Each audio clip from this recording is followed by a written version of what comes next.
নমস্কার। সত্যমঙ্গল ইউটিউব চ্যানেলের সকল দর্শক এবং শ্রোতা বন্ধুদের জানাই আন্তরিক শ্রদ্ধা ও ভালোবাসা।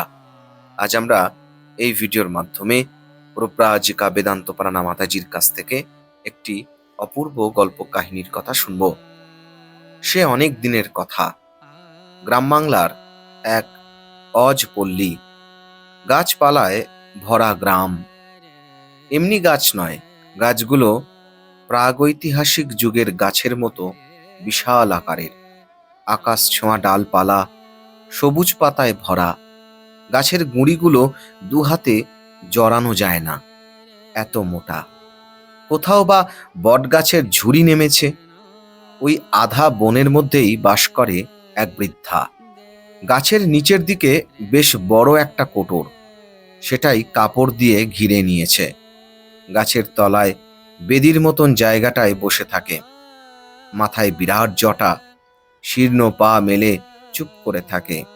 কখনো চোখ মেলে, কখনো চোখ বুজে। গাঁয়ের মানুষ নাম দিয়েছিল জটে বুড়ি। দিনের এক সময় বেশিরভাগই ভর দুপুরে রোদ মাথায় নিয়ে সে গৃহস্থের বাড়ি ভিক্ষে নিয়ে আসতো। গলার আওয়াজ ছিল গম্ভীর। বলতো, কই মা, দাও দেখি কিছু। গলার মোলায়েম গম্ভীর স্বরে চিত্ত আকৃষ্ট হতো। বাড়ির বউ ঝিরা, চাল ডাল আলু কাঁচকলা তার ঝোলায় দিয়ে দিত। কখনো সে একটু ঘি চাইতো। অমাবস্যার দিন সে একটু একটু ঘি সংগ্রহ করবেই। তার বিশাল জটা ভার, ঋজু উন্নত দোহারা মূর্তি আর উজ্জ্বল চোখ দুটিতে জাদু ছিল। না, দেব না, কেউ বলতো না, অথবা পথের ভিখিরির মতো দূর দূর করতেও পারত না। ওই গাছপালা ঘেরা জায়গায় গাছের কোটরে কেমন করে যে জটে বুড়ির দিন কাটত, কেউ খবর রাখত না।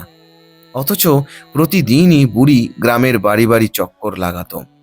মাঝে মাঝে গ্রামের ছোট দুষ্টু ছেলেপিলের মুখে আশ্চর্য সব কথা শোনা যেত। কেউ বলতো, পাখিরা জটে বুড়ির হাতে মাথার জটায় বসে মিষ্টি সুরে গান গায়। জটে বুড়িও তাদের সঙ্গে গলা মিলিয়ে গাইতে থাকে। গানের কথা কেউ বলতে পারল না। একজন বলল সংস্কৃত গান, আর একজন বলল রিং ক্রিং এর মতন শব্দ, ক্রুং তাও হতে পারে। জটে বুড়ির একটা ব্যক্তিত্ব ছিল। ছেলেপুলেরা মেলা গোলমাল করলে গম্ভীর গলায় বলতো, তবে রে দেখবি। তার গলা পেলেই ছেলের দল হাওয়া। তারা ভাবতো বুড়ি ছেলে ধরা হবে। একদিন ভোরবেলায় ওই বনের পথ ধরে চলেছিল চাষির কিশোর ছেলে মল্লু। দেখে গাছের নিচে বেদিতে বিশাল জটা খুলে চোখ বুজে বসে আছে জটে বুড়ি। মাথায় কয়েকটা পাখি ঠোঁট ডুবিয়ে খাবার খুঁজছে। একটা মিশকালো সাপ তার গা বেয়ে উঠছে ওপর দিকে, কিন্তু বুড়ির সারা শব্দ নেই। চোখের পাতা যেন আঠা দিয়ে সাঁটা। মল্লু দূর থেকে দেখল, তারপর সাপটা কি করবে দেখবার জন্য বসে পড়ল। হঠাৎ গুনগুন শব্দ কোথা থেকে আসছে বুঝতে পারল না। শব্দটা যেন চড়াই পাখির গলার ঝুমঝুমির মতন বাজছে। শব্দ শুনে সাপটা হঠাৎ দুলতে লাগলো ফনা তুলে। শব্দটা কি জটে বুড়ির ভেতর থেকে আসছে? যাক, সাপটা হঠাৎ অতি দ্রুত গাছের পেছনে চলে গেল। এবার মল্লুর ভয়। সে একটা দৌড় লাগাবে ভাবছে, কিন্তু পেটে এত ব্যথা যে হাঁটতে ইচ্ছে হচ্ছে না। কতবার মাকে বলল, মা খেতে কাজ করতে যাবিনি, পেটে ব্যথা। মা শুনল না। এবার জটে বুড়ির চোখ খুলল। ভয়ে বুক কাঁপছে মল্লুর। মনে হচ্ছে মাটির সঙ্গে তাকে কে আটকে দিয়েছে। জটে বুড়ি তাকে দেখতে পেল। চোখ দুটোয় ভারী মায়া তার। মল্লুকে যেন কাছে ডাকলো সে। মল্লু যন্ত্রচালিতের মতো এগিয়ে গেল। বুড়ি তার হাতটা গায়ে পেটে বুলিয়ে দিল। বলল, মার কাছে সকালে দুটো মুড়ি খেয়ে নিবি, আর পেট ব্যথা করবে না। ম্যাজিকের মতো ব্যথাটা তখন মিলিয়ে গেছে। এক ছুট দিল মল্লু ক্ষেতের দিকে। পিছন থেকে শুনল বুড়ির কথা, কাউকে বলবিনি, বললে কিন্তু আবার ব্যথা হবে। এরকম করে করেই ছোট ছেলেগুলো জটে বুড়ির কাছাকাছি চলে এলো। তারা তখন বুড়িমার খবর নিত, জল এনে দিত নদী থেকে, কাঠ কুড়িয়ে জড়ো করে রাখত। মাঝে মাঝে বাড়ি থেকে দুধও এনে দিত।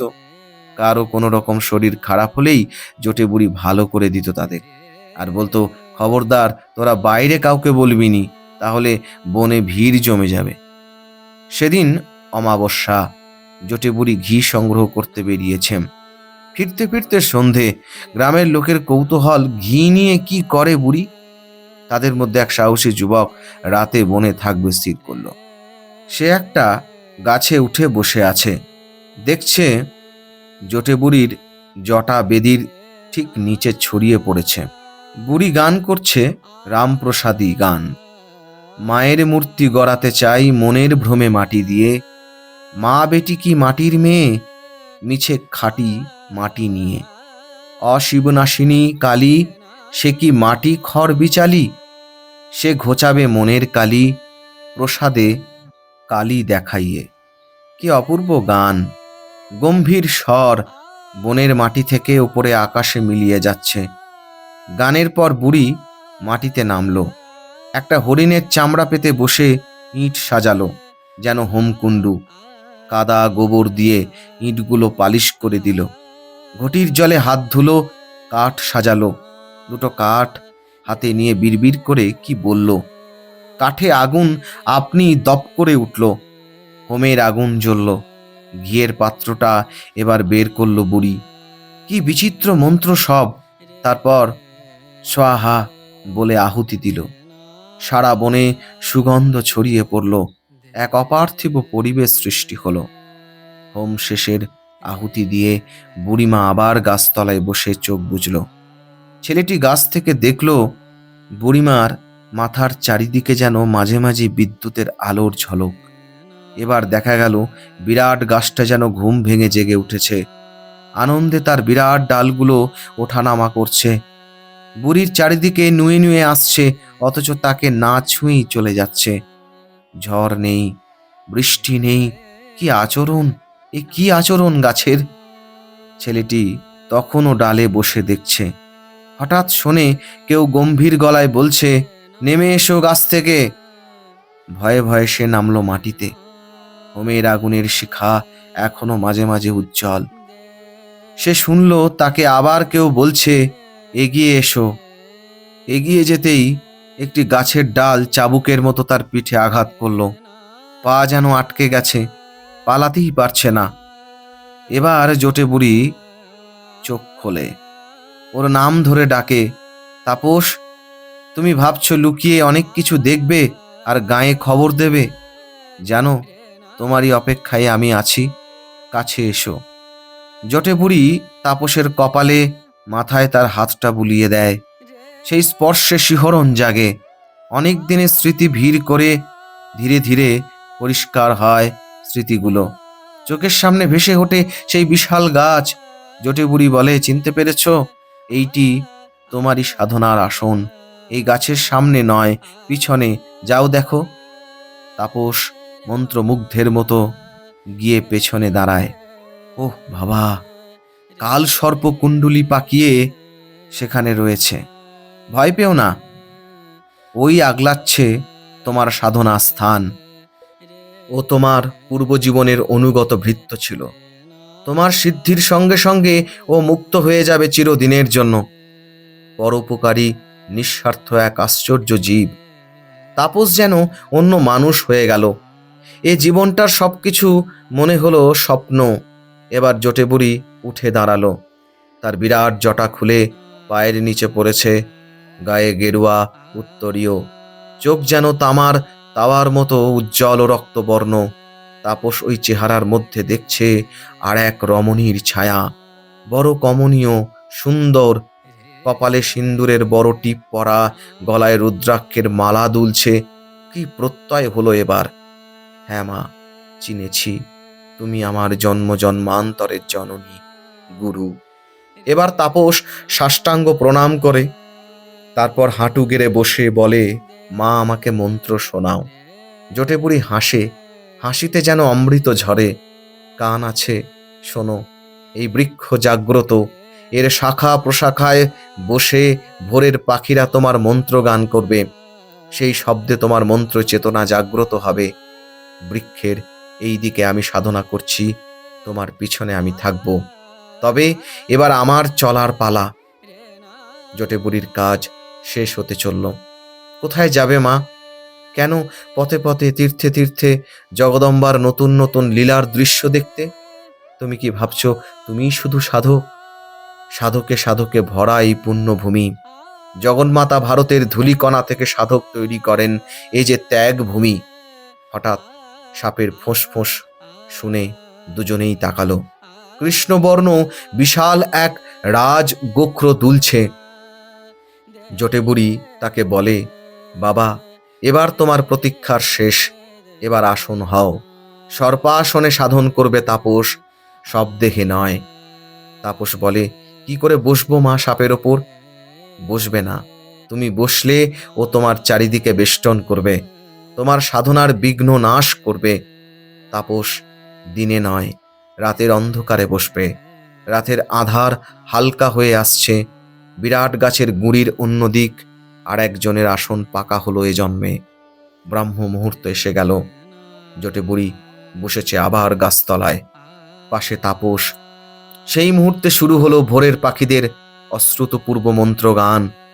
সুস্পষ্ট অক্ষরে ধ্বনি উঠছে চারিদিকে, যেন তারের বাজনার অবিরাম ঝংকার। জটে বুড়ি হাসছে, শুনছো তাপস? ওই শোনো, তোমার মন্ত্র ওদের কণ্ঠে রয়ে গেছে। এ বৃক্ষের আমূল শীর্ষ মন্ত্রময়। ওই দেখো, মন্ত্র জ্যোতির রূপ নিচ্ছে। সামনে নেমে দাঁড়াও, দেখো বৃক্ষ জ্যোতির্ময়, পাতায় পাতায় বিদ্যুতের ঝলক। এ যে সে জ্যোতি নয়, মন্ত্র জ্যোতির বিকিরণ। এগিয়ে চলো, জ্যোতিতে শুরু, শেষ হবে সেই দেবীর সাক্ষাৎ দর্শনে, যাকে তুমি জন্ম জন্ম ধরে চেয়ে এসেছ। তুমি হলে উত্তর সাধক, তোমার পথ খুলে দিলাম। আমারও এ দেহ ক্ষীণ হয়ে আসছে।